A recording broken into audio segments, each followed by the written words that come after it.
Hi, my name is Gina DiMaggio. I work for Lyndhurst High School, and I'm here to present my presentation, How to Fix Our Schools, Making a Case for Universal Design for Learning.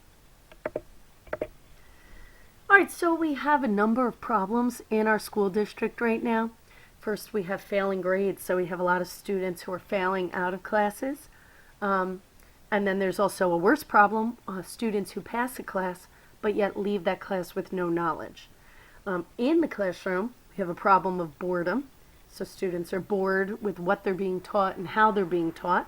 And we also have the issue of low test scores, which results from the boredom in the classroom or lack of interest. All right, so why is this? People have a number of theories about why. Teachers are often blamed, parents are blamed, students are blamed, but none of these are the real problem. The real problem is the design of the curriculum. When talking about learning, one size does not fit all. All students learn differently. They have different ways that they learn. They have different issues that might block them from learning. Often we design our lessons for an average student, and this average student simply doesn't exist. The way students learn and how they learn can't be adjusted. They can't change that. So in turn, the curriculum must be the thing that adjusts. All right, so when you think of the non-school world, there are things that exist that don't allow everyone to use them. For example, these stairs in the mall. Architects coined the term universal design to mean that buildings, products, environments, etc. would be designed to allow as many people as possible to utilize features of the building, of the product, of the environment. It involved thinking about possible roadblocks and then planning to avoid these roadblocks. It involved planning a design that could be universally used.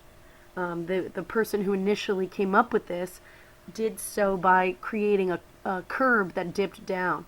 So if you look at the picture on the left, you have a guy who can't get off the curb in a wheelchair, or it's very difficult.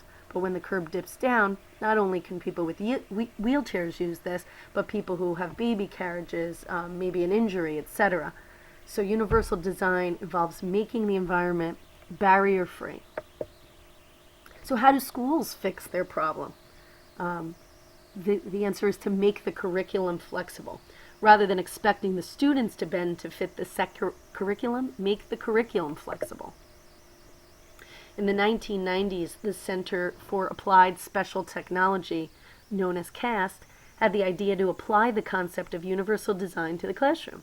Rather than expect students to change their abilities, which is impossible, to fit the curriculum that was designed for the fictional average student, the curriculum would be flexible to match the needs of the students who are actually in the class. They realized that each person learns in their own unique way. There are three principles of universal design for learning, or UDL. They mean to create a curriculum that provides for three different things. Okay, the first is provide multiple means of representation, which is the what of learning. Some students have disabilities or language or cultural barriers, different processing speeds. Give learners various ways of acquiring information and knowledge. The second principle of UDL is to provide multiple means of action and expression, which is the how of learning. Students may have movement impairments, strategic or organizational abilities that differ, language barriers. Providing options for action and expression is essential. Provide learners multiple ways for demonstrating what they know. And finally, provide multiple means of engagement, which is the why of learning. Some learners like novelty, for example, and others are scared by it. Some learners like to learn alone, others like to work in groups. This is where you tap into learners' interests, challenge them appropriately, and motivate them to learn.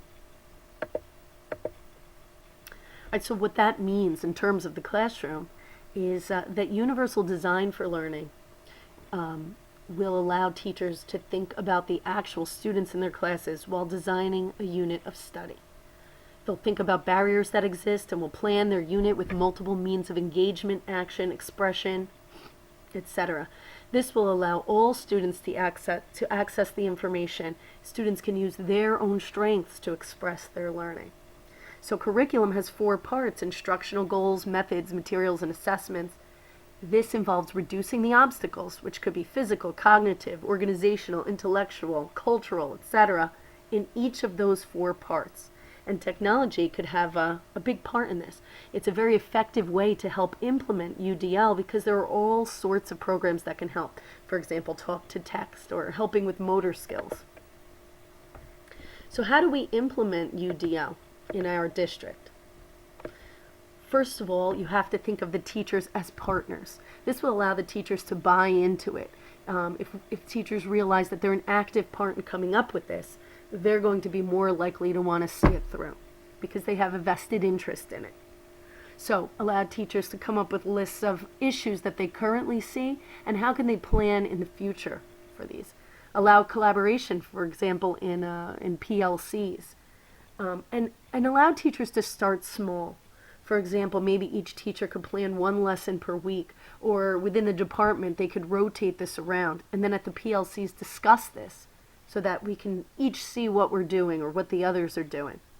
Provide support for the teachers, for example, mentors that are available more than once a week, many times a week, so that if a teacher's struggling with some type of planning their curriculum, they can go to the mentor and the mentor can assist them.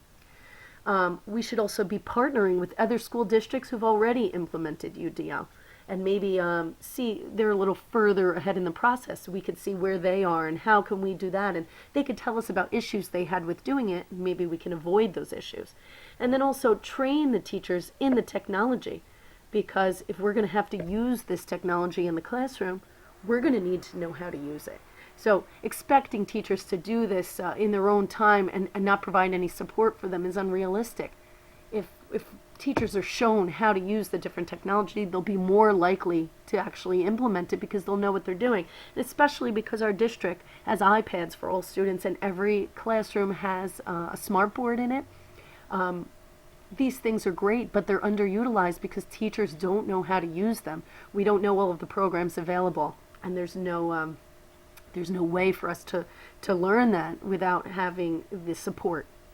Also, we need a data collection and evaluation plan, and also we need to realize this is not going to happen overnight. This is not, okay, we're doing this year, gung-ho, and the next year something else. This is a multi-year thing. We need to plan for it to be and expect it to take a few years to become successful.